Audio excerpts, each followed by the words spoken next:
नमस्कार दोस्तों, make investment easy के मेरे यूट्यूब चैनल पर आपका बहुत बहुत स्वागत है। आज हम बात करेंगे वो गोल्ड खरीदने के वो सारे तरीके और हम बात करेंगे कि गोल्ड खरीद कर हम अपने टैक्स को कैसे सेव कर सकते हैं या फिर जितना भी हमारा कैपिटल एप्रिसिएशन होता है गोल्ड को बेचने के बाद उसको हम कैसे सेव कर सकते हैं। मार्केट में गोल्ड काफ़ी तरीक़ों से मिलता है।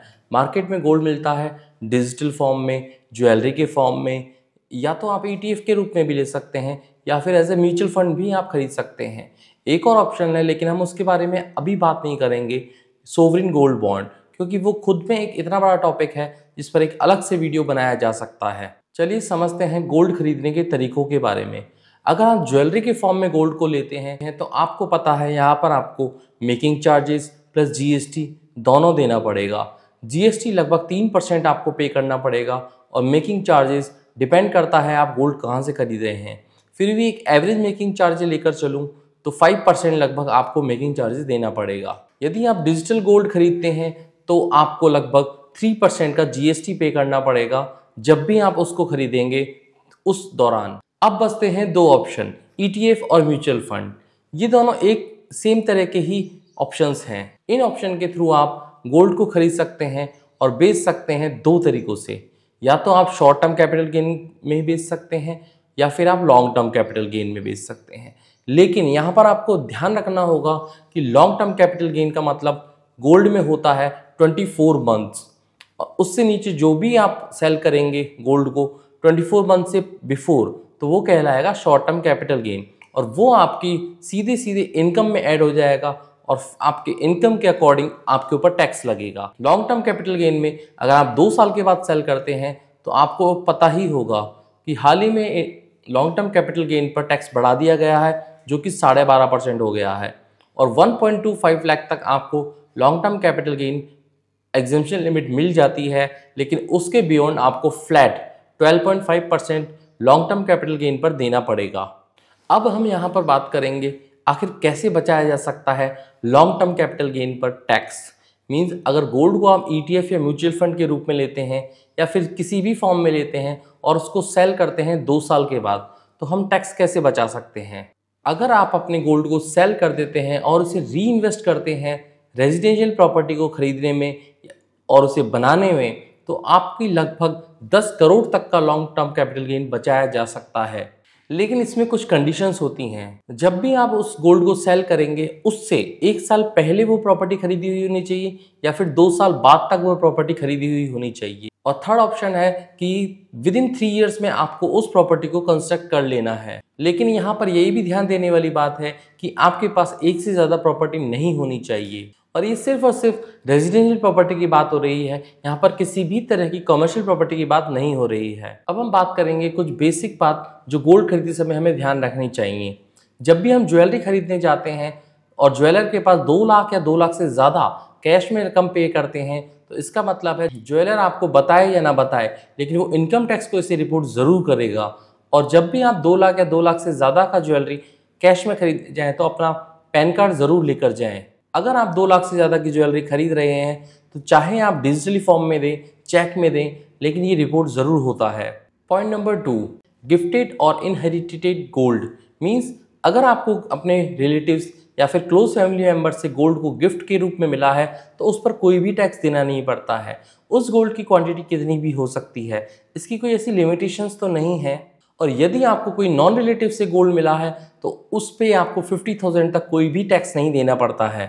इनहेरेंट गोल्ड जो कि आपको आपकी पैटर्नल संपत्ति से मिला है या फिर आपको अपनी फैमिली के रूप में मिला है तो उस पर कोई टैक्स नहीं देना पड़ता है। लेकिन यहाँ पर ध्यान देने वाली बात यह है जब भी आप उसे सेल करेंगे तो उस पर टैक्स लगेगा as a long term capital gain या फिर as a short term capital gain. यदि गोल्ड को 24 महीने या इससे ज़्यादा का आप होल्ड करते हैं तो आप इजीली बचा सकते हैं 1.25 lakh per year.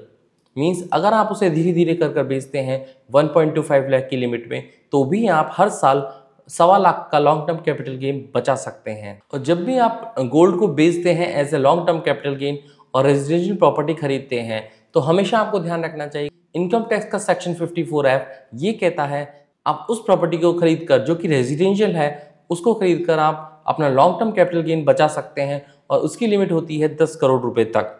Means 10 crore रुपए तक का आप लॉन्ग टर्म कैपिटल गेन बचा सकते हैं। जब भी आप गोल्ड खरीदें या सेल करें तो हमेशा ओरिजिनल रिसिप्ट्स को ज़रूर रखें। जो भी आपका मोड है, चाहे वो डिजिटल हो, चाहे वो फ़ोन पे हो, चाहे भीम ऐप से हो, किसी भी तरह का आपका ट्रांजैक्शन हो, उनकी रिसिप्ट या फिर उनके स्क्रीनशॉट ज़रूर रखें, जो आपके काफ़ी काम आता है at the time of selling gold. जब भी आप गोल्ड को सेल करने जाएंगे तो आप काफ़ी इसका बेनिफिट मिलेगा। मैं ऐसे ही एक आर्टिकल पढ़ रहा था और बहुत चौंकाने वाले डेटा सामने आए। उन डेटा को पढ़कर मैं काफ़ी शॉक्ड हुआ। क्या आपको पता है कि यूएस के पास लगभग 8,133 टन गोल्ड है, और इस लिस्ट में अगर देखा जाए तो इंडिया लगभग 9th नंबर पर है, जिसके पास 795 टन गोल्ड है। लेकिन यहाँ पर भी यूएस और इंडिया या फिर ऐसे ही कई देशों से कई गुना ज़्यादा गोल्ड है हमारी भारतीय महिलाओं के पास। जी हाँ, हमारी भारतीय महिलाओं के पास एज अ फिजिकल गोल्ड काफ़ी ज़्यादा क्वांटिटी में पड़ा हुआ है, जो कि एज ए ऑर्नामेंट्स या फिर ज्वेलरी के रूप में है। भारतीय महिलाओं के पास लगभग 25,488 टन गोल्ड है, जो कि एज ए ज्वेलरी के फॉर्म में या फिर किसी ऑर्नामेंट के रूप में रखा हुआ है। और यूएस की इकोनॉमी से लगभग भारतीय महिलाओं के पास है 3 से 4 गुना गोल्ड ज़्यादा। तो आप खुद सोचिए कि गोल्ड का कितना इंपोर्ट होता है हमारे इस देश में। गोल्ड का इंपोर्ट ज़्यादा होने से ही हमें काफ़ी प्रॉब्लम होती हैं, और ये बात हमें भारतीय महिलाओं को समझानी पड़ेगी कि गोल्ड को एज अ डिजिटल फॉर्म में ले सकते हैं, एज अ बॉन्ड के रूप में ले सकते हैं, म्यूचुअल फंड के रूप में ले सकते हैं, लेकिन ज्वेलरी के रूप में लेना इतना अच्छा नहीं माना जाता है। हमारा आरबीआई भी गोल्ड खरीदता है, लेकिन कभी भी वो ज्वेलरी के फॉर्म में नहीं खरीदता है। आरबीआई खरीदता है पेपर फॉर्म में, जिससे कि जब हमें ज़रूरत पड़े तो उस गोल्ड को सेल कर कर लिक्विडिटी को बनाया जा सके। इनकम टैक्स का सेक्शन 54F एक ऐसा सेक्शन है जो आपकी लॉन्ग टर्म कैपिटल गेन को बचाने में मदद कर सकता है। लेकिन यहाँ पर कुछ कंडीशंस हैं जो कि मैंने आपको पहले भी बताई हैं कि रेजिडेंट प्रॉपर्टी को खरीदना, चाहे वो आप सेल करने से 1 साल पहले खरीद सकते हैं या 2 साल के बाद खरीद सकते हैं, और इसमें आपको उस प्रॉपर्टी को कंस्ट्रक्ट भी करना पड़ेगा। कंस्ट्रक्शन करना काफ़ी इंपॉर्टेंट है।